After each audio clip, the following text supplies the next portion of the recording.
Bonjour à tous. Donc je suis Marc Poissonnet, je suis médecin conseil et donc j'ai le plaisir d'introduire deux intervenants d'exception, le professeur Dillinger et le professeur Collet, cardiologues, qui vont nous présenter l'utilisation de cet outil Coaguclic, un outil informatique en ligne à l'intention des prescripteurs et qui est une aide à la prescription sécurisée et à la surveillance des traitements par médicaments antithrombotiques. Voilà, donc je cède la parole au professeur Dillinger et Collet.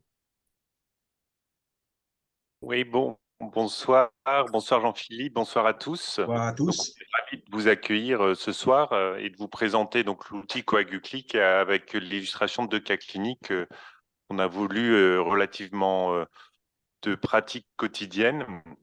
On espère pour vous aussi, et puis sur la pathologie cardiovasculaire. Alors, Jean-Philippe, tu voulais dire un petit mot ou... Non, écoutez, c'est un outil qui a été mis au point il y a à peu près 3 ans et qui est remis à chaque fois à l'ordre du jour avec les nouvelles recommandations pour pouvoir en faire un outil contemporain et qui correspond en fait à la pratique de tous les jours. Et donc, on va vous en illustrer l'utilisation en direct avec des cas pratiques que vous avez tous les jours dans votre patientèle. Alors, en premier cas clinique, on vous proposait un patient de 79 ans qui a quelques antécédents médicaux, un antécédent de prostatite et de dématurie pour lequel il n'y avait pas eu trop de bilan, une arthrose invalidante sous anti-inflammatoire, un syndrome dépressif, et il a une artérite oblitérante des membres inférieurs avec une sténose à 50% de l'artère fémorale commune, une notion d'ulcère gastro-duodénal qui aurait saigné il y a 11 ans. Il a comme facteur de risque une hypertension artérielle, un diabète de type 2 et un tabagisme sevré. Et il vous consulte pour des palpitations depuis 15 jours avec une fréquence cardiaque irrégulière à 124 par minute. Vous voyez son traitement habituel qui retrouve un IEC, de la metformine, du clopidogrel, une statine et de la fluoxétine. Et donc finalement, on retrouve une fibrillation auriculaire. Et première question qu'on va se poser, c'est faut-il anticoaguler le patient en attendant d'avoir une consultation cardiologique correspondant? Et donc, je ne sais pas si les gens qui nous écoutent ont déjà utilisé l'outil, mais donc finalement, quand vous allez donc sur l'outil prescription et que vous rentrez donc l'âge du patient et ses antécédents, le site va vous proposer donc de lui anticoaguler le patient et en première intention par un AOD plutôt qu'un AVK. En effet, hein, c'est un patient qui a un score ischémique, le score SHAD-VASc qu'on peut calculer, qui retrouve l'hypertension artérielle, l'âge, le diabète, et pardon, je vais décaler ça, et les antécédents vasculaires avec son AOMI. Donc, il a un score SHAD-VASc à 5, et donc il a un risque annuel de cardio-embolique assez élevé qui nécessite une anticoagulation. On regarde les recommandations européennes de cardiologie qu'on a utilisées pour le site. Ils nous disent qu'un traitement anticoagulant est recommandé chez des patients qui ont un score SHAD-VASc supérieur à égal à 2 pour les hommes et à 3 pour les femmes. Donc, ce patient est nettement éligible.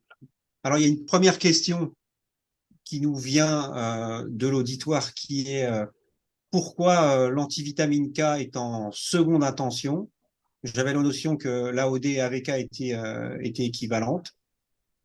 Alors, dans cette tranche d'âge, globalement, vous voyez sur cette diapositive que le principal intérêt des AOD par rapport aux AVK, c'est essentiellement de réduire les complications hémorragiques intracérébrales de façon subséquente une réduction de la mortalité.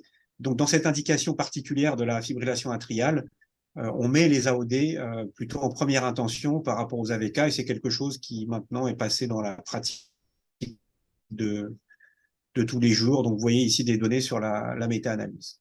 Donc ça, c'est quelque chose qui est quand même bien ancré maintenant. Et puis là, vous voyez les complications hémorragiques qui sont réduites dans tous les essais qui ont comparé ça aux AVK. Et certains de ces essais la plupart étaient en double aveugle. donc il est difficile de tricher. Hein, et vous voyez que les deux molécules qui tirent eh bien, leur épingle du jeu, c'est plutôt l'apixaban et l'edoxaban. Et en général, en fait, la réduction des complications hémorragiques, elle est proportionnelle eh bien, au fait que les médicaments ne soient pas éliminés par les reins. C'est-à-dire que plus les médicaments sont éliminés par les reins, et moins la réduction des complications hémorragiques est élevée. Donc, ça vous montre quand même qu'il y a une petite différence d'un AOD à l'autre. Voilà. Et ces résultats ont été largement retrouvés dans tous les registres qui ont été faits depuis, confirment largement les bénéfices retrouvés dans les études randomisées. Donc effectivement, on préfère les AOD, donc d'une part en termes de réduction de risque ischémique hémorragique, ce qui est meilleur, et puis en plus une facilité d'utilisation. Alors la question, c'est avant de prescrire votre anticoagulant oral, que ce soit par AVK ou AOD, quel bilan réalisez-vous? Est-ce que vous faites une numération formule sanguine? Est-ce que vous faites un dosage du facteur 5, une TSH pour la thyroïde, un bilan hépatique ou une créatininémie? Il y a bien sûr une ou plusieurs réponses.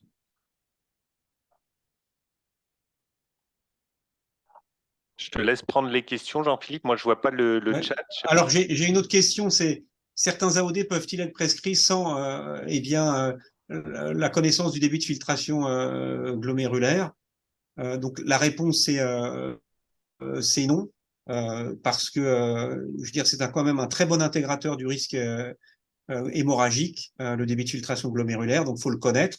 Alors pour certains AOD, c'est plus important de le connaître et de le surveiller, mais globalement, c'est quelque chose à surveiller pour tous les AOD, le débit de filtration glomérulaire, notamment chez les personnes âgées où le débit de filtration peut changer brutalement d'un moment à l'autre à l'occasion d'un épisode de gastroentérite avec déshydratation.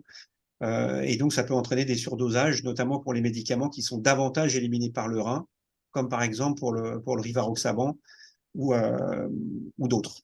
Donc, ça, c'est une bonne question. Donc, effectivement, il faut quand même vérifier son hémoglobine, le bilan hépatique et la créatinine, parce que tous les anticoagulants qui ont été mais normalement, si vous démarrez l'AVK, il faudrait commencer par une héparine en attendant que l'AVK soit actif, ce qu'on fait jamais en ville, mais donc la créatinine est un bon marqueur. Alors pour les anticoagulants, on utilise souvent tous les anticoagulants ont été évalués par la formule de Cockcroft. C'est pas toujours maintenant celle qu'on utilise, mais c'est celle sur laquelle sont adaptés les médicaments. Donc c'est une info importante. Donc quand vous avez une clairance de créatinine en CK-EPI ou MDRD qui a 60-70, ça pose pas de souci. Mais quand elle est autour de 30-35, méfiez-vous parce qu'il peut y avoir un décalage de 5 à 10 points et ça peut faire basculer la réduction de dose pour un AOD, donc attention. Et donc l'avantage du site, c'est que sur le site, il va vous demander le poids, l'âge et il va pouvoir vous dire un petit peu, vous guider sur la posologie de l'AOD. Et c'est ce que tu illustrais tout à l'heure, en parallèle du risque ischémique, il faut évaluer le risque hémorragique de votre patient. Et donc, clairement, l'insuffisance rénale, l'âge sont des marqueurs de risque hémorragique. Avec un critère majeur ou deux critères, pardon, il y a une erreur là, c'est mineur, excusez-moi pour la faute de frappe, on a un risque de saignement majeur de 4% par an, de plus de 4% par an. Risque habituel. Et donc, vous voyez dans ce score qui est relativement exhaustif, et il y a maintenant une application pour les téléphones portables. Vous voyez que le fait d'être tous anticoagulants, ça vous donne un critère majeur. Et donc, ça vous transforme votre patient en un patient à risque hémorragique majeur, à risque hémorragique élevé. Alors après, évidemment, vous voyez que s'ajoutent d'autres facteurs comme l'âge de plus de 75 ans, et c'est souvent des patients qui ont plus de 75 ans. Mais vous voyez que l'âge de plus de 75 ans, c'est un critère mineur. Et puis, si vous rajoutez eh bien, un débit de filtration glomérulaire qui est à moins de 60, ça vous fait deux critères majeurs. Donc, ça fait des patients à risque hémorragique eh bien, très élevé. Et donc, ça va avoir une application pratique directe pour ce cas clinique, puisque le patient était déjà sous antiplaquettaire, ça va être d'arrêter l'antiplaquettaire. Et de faire attention aussi aux anti-inflammatoires qui prenaient de façon itérative de temps en temps. Donc tout ça, ça va être en parallèle de l'anticoagulation, faire attention. Donc, vous voyez qu'en saisissant en fait sur le site va vous donner le chat de vasque du patient, va vous donner le risque d'AVC. Avec la clairance de la créatinine et le poids, va vous dire la dose d'anticoagulant, le type d'anticoagulant et sa dose. Et donc finalement, on a ce patient-là qu'on décide de mettre par exemple sous apixaban. J'aurais pu prendre le rivaroxaban ou le dabigatran, on a pris plutôt l'apixaban. La question va être quelle est la dose d'apixaban? Est-ce que c'est 5 fois 2, 5 une fois par jour, 5 fois 2 ou est-ce qu'on lui met de l'aspirine et du clopidogrel? Donc, vous avez vu que la réponse, c'est il faut privilégier un AOD. Et est-ce qu'on garde ou pas son clopidogrel? Donc, Jean-Philippe vous a donné des éléments de réponse. Compte tenu de sa maladie vasculaire stable, de son âge, de son risque hémorragique, on va le garder sous anticoagulant seul. Et la bonne réponse est l'apixaban 5 mg 2 fois par jour, avec attention, ce qu'on disait tout à l'heure, à la fluoxétine, qui est aussi un bon anti-agrégant plaquettaire, et aux anti-inflammatoires qui peuvent majorer le risque hémorragique. Donc, le site vous guide sur les combinaisons de traitement, et il va vous dire si vous devez ou non maintenir l'anti-agrégant plaquettaire. Donc ça, c'est un premier élément de réponse. Donc évidemment, il faut s'enquérir des autres médicaments puisque les polymédications sont fréquentes chez le sujet âgé, et en particulier, comme vous l'a dit Jean-Guillaume, la fluoxétine, les anti-inflammatoires non stéroïdiens qui sont pris chez pratiquement les 2 tiers de ces patients. Donc, c'est des éléments qui sont pris en compte, bien évidemment, dans l'évaluation du risque hémorragique et qui sont rappelés dans le site Coaguclic. Donc, le site, vous avez rentré qu'il avait une AOMI symptomatique sous anti-agrégant. Et le site va vous dire, non, il faut un anticoagulant seul. Il n'y a pas besoin d'une association. Que la dose d'apixaban, c'est 5 mg x 2, que la dose de rivaroxaban, compte tenu de sa fonction rénale, c'est 20 mg x 2, ou que si on choisissait un AVK, ce qui est une option plutôt de deuxième intention, comme on l'a dit tout à l'heure, il faudrait utiliser la warfarine pour un INR entre 2 et 3. Et ce qu'on illustrait tout à l'heure, le fait de garder, alors cette étude, c'est avec les AVK, mais un anticoagulant avec une association anticoagulant plus clopidogrel, alors le risque hémorragique d'à peu près 50%. Donc, compte tenu du risque hémorragique de ces patients, de plus de 4% par an, on suspend l'anti-agrégant plaquettaire pour garder l'anticoagulant qui a aussi une certaine efficacité sur la maladie artérielle. Alors, il y a une question, Jean-Guillaume, oui. Qui concerne la contre-indication absolue aux anti-inflammatoires non stéroïdiens ou l'adaptation des doses. Donc, il n'y a pas d'adaptation de la dose sur l'association avec les anti-inflammatoires non stéroïdiens. Ce qui fait l'augmentation du risque hémorragique sous AINS, c'est tout d'abord les antécédents digestifs, puisque 80% ou 90% des saignements sont quand même des saignements digestifs hauts.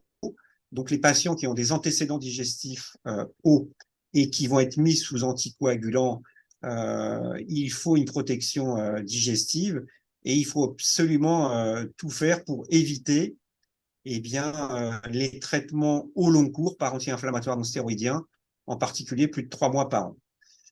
Et ça, c'est une bataille de tous les jours. Donc, ça ne sera pas une contre-indication formelle, mais il faudra quand même limiter clairement l'utilisation de ces médicaments-là, surtout parfois en automédication. Ça, c'est très important.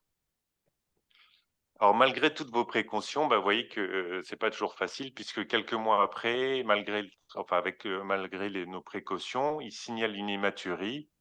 Il doit avoir une cystoscopie. Et donc, la question, c'est que le patient a vu l'anesthésiste, et puis finalement, il ne se rappelle plus très bien de ce qu'il doit faire de son apixaban.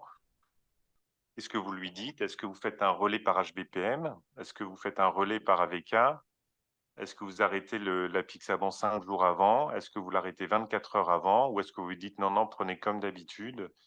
Et puis, ils font ça sous traitement anticoagulant. Je ne sais pas si on a des éléments de réponse dans le chat. 48 heures avant. 48 heures avant, d'accord. Alors, clairement, pas de relais HBPM, on va le voir avec les AOD. Bien sûr, on ne fait pas un relais AVK, hein, c'est surtout pas ça. 5 jours avant, c'est trop. Et donc, l'arrêt, Bah, il y a une proposition de 5 jours avant, ouais. c'est trop long. Avec les AOD, la demi-vie est plus courte, hein. La demi-vie, c'est plutôt 12 à 16 heures. Donc, on n'a pas besoin d'arrêter 5 jours avant. On va avoir que 24-48 heures, hein, c'est la bonne réponse. Et bien sûr, poursuite du traitement sans interruption. Il y a un risque hémorragique quand même, donc on fait une courte fenêtre. Donc, vous voyez cette diapo des recommandations, hein, donc surtout pas de bridging, c'est des relais, donc pas de relais, hein. On peut le discuter vraiment quand il y a des chirurgies à très haut risque hémorragique dans des cas très particuliers, mais on va dire pour les gestes de tous les jours, extraction dentaire, des coloscopies, des cystoscopies, plutôt pas de relais. Et l'idée, c'est d'arrêter, vous voyez, plutôt 24 heures avant. Donc dernière prise, on parle souvent en termes de dernière prise, hein, pour que ça soit clair pour le patient. Donc dernière prise l'avant-veille au soir, on fait la veille au matin, mais vous voyez que c'est entre parenthèses, donc on pourra adapter un peu en fonction du débit de filtration glomérulaire du patient. Rien la veille de l'intervention, rien le matin, et on reprendra au moins 6 heures après l'intervention. Donc, ce qu'il faut bien insister sur les situations de relais, c'est que c'est des situations qui sont exceptionnelles. Hein, ce sont des patients qui ont fait des événements très récents, que ce soit des accidents vasculaires cérébraux ou des embolies pulmonaires qui datent de moins de 6 semaines, parce qu'en fait, on est dans une zone où le risque de récidive est importante. Donc, quand il y a une complication hémorragique qui survient dans ces périodes, disons, de haut risque, eh bien, on va faire un relais lorsqu'il y a une intervention à faire. Chez les patients qui saignent, comme notre patient de notre cas clinique, et qu'il n'y a absolument aucun antécédent récent ou même ancien d'événements emboliques, eh bien, on peut se permettre eh bien, d'arrêter, je veux dire, de façon transitoire, sans relais, le temps que la complication hémorragique eh bien, soit réglée ou le temps que l'intervention ait été faite. Voilà. Donc, vous retrouvez un peu le type, hein, d'intervention, soit à risque mineur, à risque modéré ou à risque élevé. Vous voyez que les risques élevés, c'est vraiment des chirurgies très lourdes, hein, des biopsies de reins. Sur les interventions à risque moyen, c'est donc, vous voyez, les endoscopies avec biopsie, la chirurgie orthopédique modérée, des extractions dentaires complexes. Et vous voyez que tous les interventions percutanées, d'angioplastie, alors c'est des recommandations plutôt cardiologiques ici. Hein, vous voyez qu'on fait ça avec une interruption, vraiment une fenêtre très très courte d'AOD, quoi. Et donc on arrête 24 à 48 heures avant. Alors, vous voyez que là, ça va finalement, si on ferait 36 heures, dernière prise avant-veille au soir, ça ferait 36 heures d'interruption, quoi. Vous revoyez le patient 2 ans plus tard, il a plus d'hématurie, mais sa fonction rénale s'est dégradée. On retrouve une clairance de créatinine à 28 millilitres par minute. Est-ce qu'on doit changer quelque chose, hein? Donc ça, c'est le message important, c'est réévaluation régulière, au moins annuelle, coagulant. Il a dégradé sa fonction rénale. Est-ce qu'il faut adapter la dose? Eh ben, le site va vous donner la réponse. Hein, lorsque vous rentrez sa clairance de créatinine, le site va vous dire que il va falloir diminuer l'AOD, hein, à demi-dose pour éviter de majorer le risque hémorragique en raison d'un surdosage du médicament qui s'élimine en partie par le rein, hein. Les Xaban, apixaban ou rivaroxaban ont une élimination en partie rénale, donc il s'accumule moins que le dabigatran, mais il y a un risque d'accumulation quand même qu'il ne faut pas négliger lorsque la clairance est en dessous de 30 millilitres minutes. Et pour les doxavant, il y a la faible dose, hein, et puis pour je veux dire, pour le Pradaxa, il y a aussi la possibilité d'utiliser le 110 mg. Donc ça, c'est important. L'autre message important, c'est que dans les clearances qui sont à moins de 15 millilitres par minute, a priori, c'est pas d'AOD. Hein, donc ce sont des patients qui sont eh bien, soit dans des situations d'insuffisance rénale terminale, soit des patients dialysés. Et il faut savoir que les patients dialysés sont beaucoup plus à risque de complications hémorragiques que les patients qui ne sont pas dialysés et même en insuffisance rénale terminale. Et que globalement, en pratique, il y a pratiquement un patient sur deux dialysés qui n'a pas d'anticoagulant, parce qu'en fait, il est compliqué de montrer un bénéfice clinique de l'anticoagulation chez ces malades, notamment qui sont en fibrillation atriale, tellement ils sont à risque. Voilà pour ce premier cas clinique. Alors, il y avait une autre question, la réévaluation annuelle de la dose. Je pense qu'il y a une bonne formule hein, pour l'évaluation de la fonction rénale. Hein, c'est directement proportionnel eh bien, au degré de l'insuffisance rénale. Donc, pour le savoir, il faut simplement diviser le nombre de décades par 4 et ça vous donne le nombre de fois par an que vous devez surveiller la fonction rénale. Ouais, l'autre solution, c'est vous faites la clairance divisée par 10.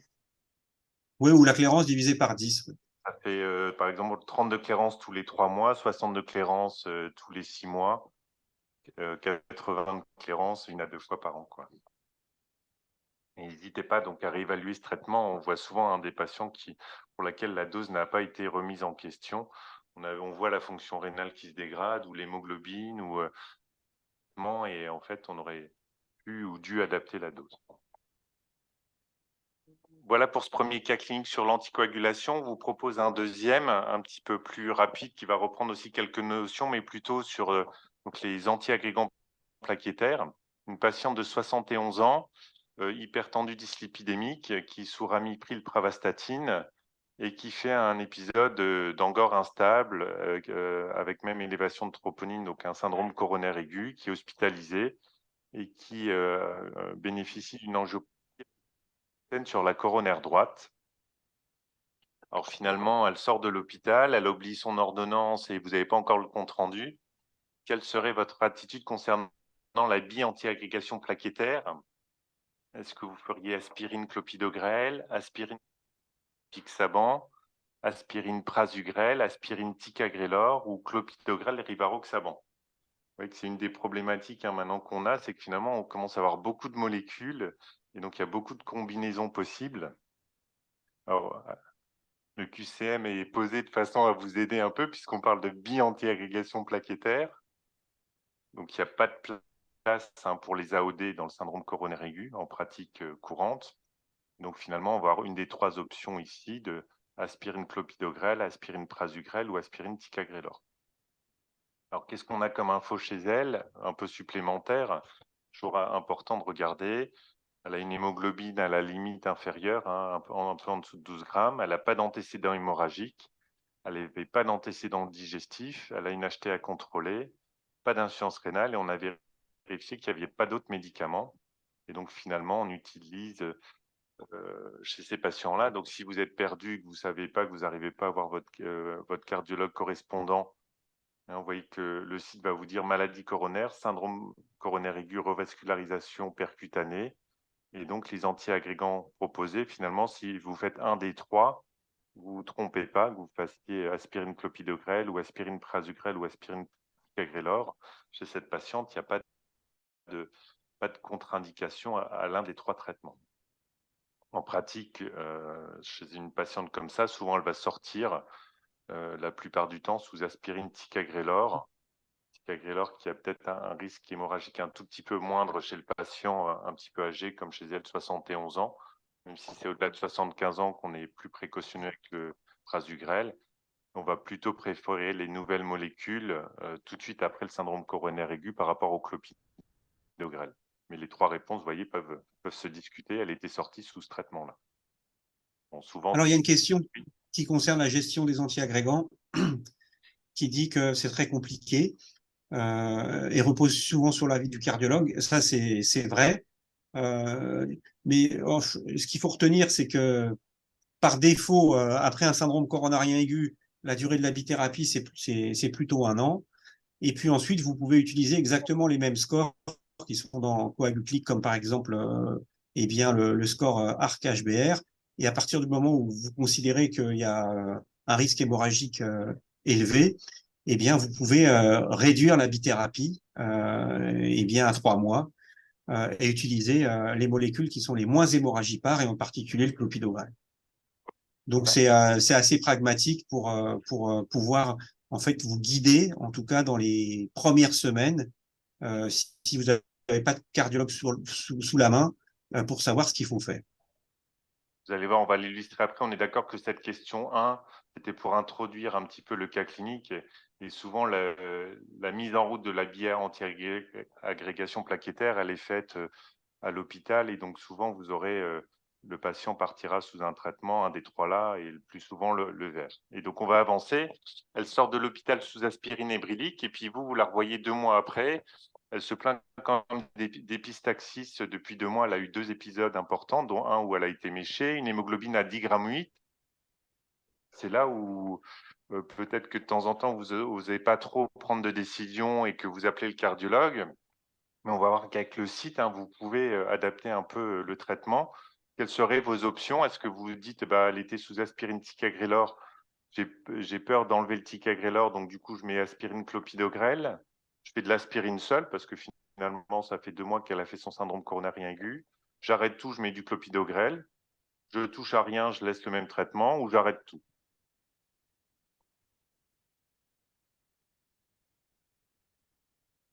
Alors, on n'arrête jamais tout, sauf dans une seule situation, mais je pense que ça concerne pas la médecine de ville. Ce sont les patients qui ont des saignements, notamment intraspinaux ou intracérébraux, où là, le pronostic qui est lié au saignement eh bien, est bien plus important que le risque lié à l'infarctus du myocarde.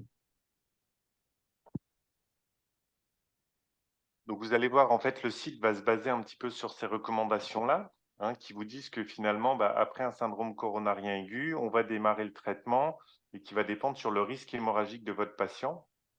Et donc, on va garder maintenant, après un syndrome coronarien aigu, finalement, il y a une durée minimale, on va dire incompressible, de 1 mois de double anti-agrégation plaquettaire.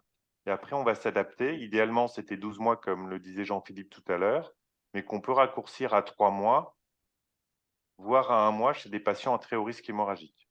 Et là, on va revenir sur notre diapositive de tout à l'heure. Donc, vous voyez finalement, on a les mêmes critères pour la bi-anti-agrégation plaquettaire et l'anticoagulation. Les facteurs de risque sont les mêmes. Qu'est-ce qui va faire que le patient va saigner? C'est le fait d'être âgé, c'est le fait d'avoir une insuffisance rénale, c'est le fait d'avoir de l'anémie, une thrombopénie, l'antécédent d'AVC ischémique, les antécédents hémorragiques ou de transfusion, l'utilisation d'un anticoagulant, les anti-inflammatoires et la chirurgie. Et chez elle, finalement, vous voyez que l'hémoglobine, elle commence à descendre, elle est passée à moins d'11 grammes, elle a fait quand même 2 épisodes de saignement, elle a un petit peu d'insuffisance rénale, même si ce n'est pas majeur, elle a quand même moins de 60 de clairance, et donc finalement, son risque hémorragique, il est loin d'être nul chez cette patiente. Et donc, on va se retrouver plutôt dans cette situation-là. On aurait envie de privilégier, alors ce n'est pas la situation qu'on avait juste à la sortie de l'hôpital, mais là, on est par ici là, à 2 mois et demi. Donc, l'aspirine ticagrelor, on aurait envie de rebasculer, soit sur quelque chose d'un petit peu moins fort, aspirine clopidogrel, soit si on est à 2 mois et demi, passer sous aspirine, aspirine seule. Donc, clairement, probablement, ce qu'on fera en pratique, il n'y a pas d'hémorragie vraiment grave chez elle, mais quand même, on commence à avoir des petits signes. On va à ce qu'on appelle désescalader la double anti-agrégation plaquettaire, passer par aspirine clopidogrel. Mais je pense que certains cardiologues feraient aspirine seule, voire clopidogrel seul, chez une patiente comme ça. Jean-Philippe, je ne sais pas ce que tu proposerais toi, si tu passerais directement. Je veux dire, disons, la décision est simple, c'est-à-dire que si on arrive bien à identifier eh bien, je veux dire, la source du saignement, ici en l'occurrence, c'est probablement je veux dire, des lésions au niveau donc, de la cloison nasale qui, en général, sont faciles à cautériser, mais c'est pas toujours le cas. Hein, et je veux dire, ça peut être des catastrophes hémorragiques, hein, les épistaxis. Donc, si c'est seulement 2 épisodes à l'occasion d'efforts de mouchage et qu'il y a une cause locale qu'on peut cautériser, ben, on va pouvoir maintenir l'aspirine et le clopidogrel. Si c'est des hémorragies qui sont massives, il est évident qu'on va arrêter l'un des 2 antiagrégants et laisser un antiagrégant seul. Et maintenant, on a quand même des données pour dire que même dans le syndrome coronarien aigu, après 1 mois, s'il ne s'est rien passé et qu'il y a une complication hémorragique ou que les patients sont jugés à hémorragique élevée, à risque hémorragique élevé, eh bien, on va pouvoir laisser un seul antiagrégant plaquettaire. Et en l'occurrence, c'est plutôt un inhibiteur du P2Y12. Ça, c'est, je Voilà. pense, une info importante pour vous, hein, avec les stents actifs de dernière génération. On a besoin plus que d'1 mois de double anti-irrigation plaquettaire incompressible. Et on n'est plus sur des durées de 6 ou 12 mois. On ne voulait surtout pas arrêter à cause du stent. Là, c'est vraiment, en fait, l'indication de prolonger, ça va être pour le syndrome coronaire aigu. Donc, si le patient a un haut risque hémorragique ou a saigné, au-delà d'1 mois, ça pose plus de soucis pour son stent, en fait. Hein. J'ai pas la dia, je pensais que j'ai voilà. Et donc sur le site, vous retrouvez ça, où on va vous dire si le patient est au risque hémorragique, donc vous pouvez passer sous aspirine clopidogrel. Voilà. À 1 an de son syndrome coronaire aigu, donc elle était sous aspirine seule. Hein, vous avez laissé aspirine clopidogrel et au bout d'un moment, vous avez arrêté. Et puis, elle présente un AVC d'origine cardio-embolique. Elle est mise sous anticoagulant. Et puis, elle vient vous revoir parce qu'en fait, on lui avait dit de jamais interrompre l'aspirine. Elle ne sait plus trop ce qu'on lui a dit à l'hôpital. Et elle se demande est-ce qu'elle doit prendre encore l'aspirine malgré l'anticoagulant par rivaroxaban. Et donc, finalement, est-ce que vous dites non, non, vous prenez juste l'aspirine? Est-ce que vous prenez juste le rivaroxaban? À quelle dose? Est-ce que vous prenez l'association ou est-ce que vous rappelez le neurologue pour absolument savoir ce qu'il en est?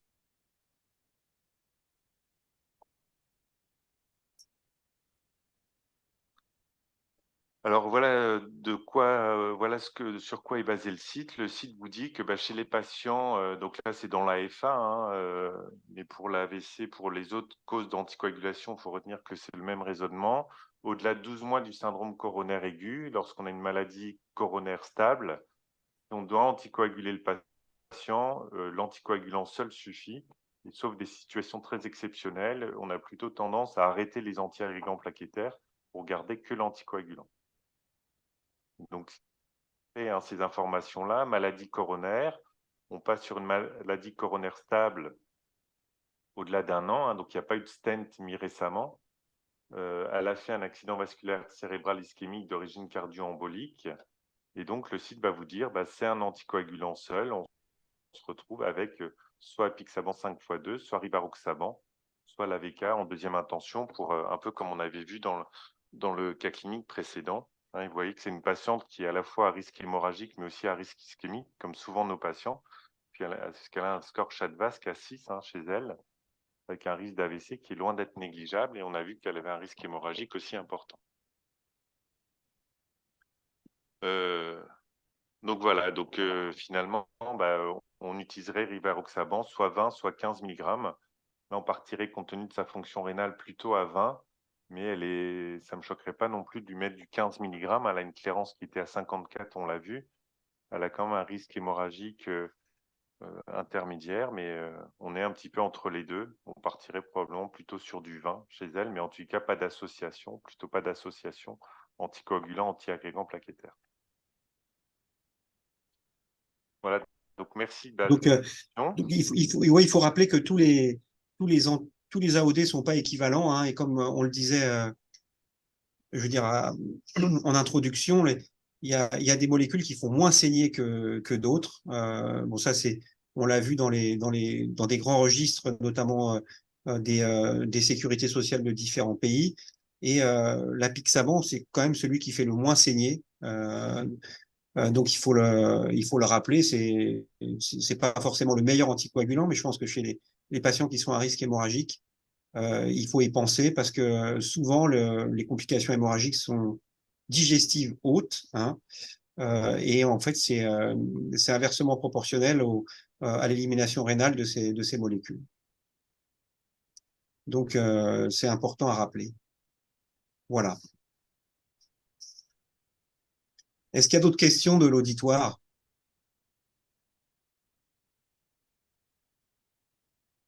Bah, écoutez, donc on vous encourage à utiliser Coaguclic parce que c'est quand même un site qui est assez pragmatique, qui est facile à utiliser et qui est remis à jour avec eh bien, les recommandations qui sont éditées par les différentes sociétés savantes et en particulier les sociétés savantes européennes. Donc, il est adapté et on suit ça de très près. On sait que ces recommandations changent, donc on change les algorithmes, on change aussi également les, je veux dire les diapositives et les graphiques qui aident en fait à la décision. Et donc c'est ce qui fait la force du site aussi, c'est de s'adapter en permanence aux changements aux lumières des données de la science. Et le site est assez facile d'utilisation. Il propose, vous voyez, souvent, il n'y a pas une réponse exacte, mais ça vous permet d'encadrer et d'éviter de se tromper complètement. Souvent, il laisse la possibilité entre une ou deux ou trois stratégies et ça sécurise quand même bien la réflexion et la prescription de ces médicaments à haut risque. Merci à tous pour votre attention.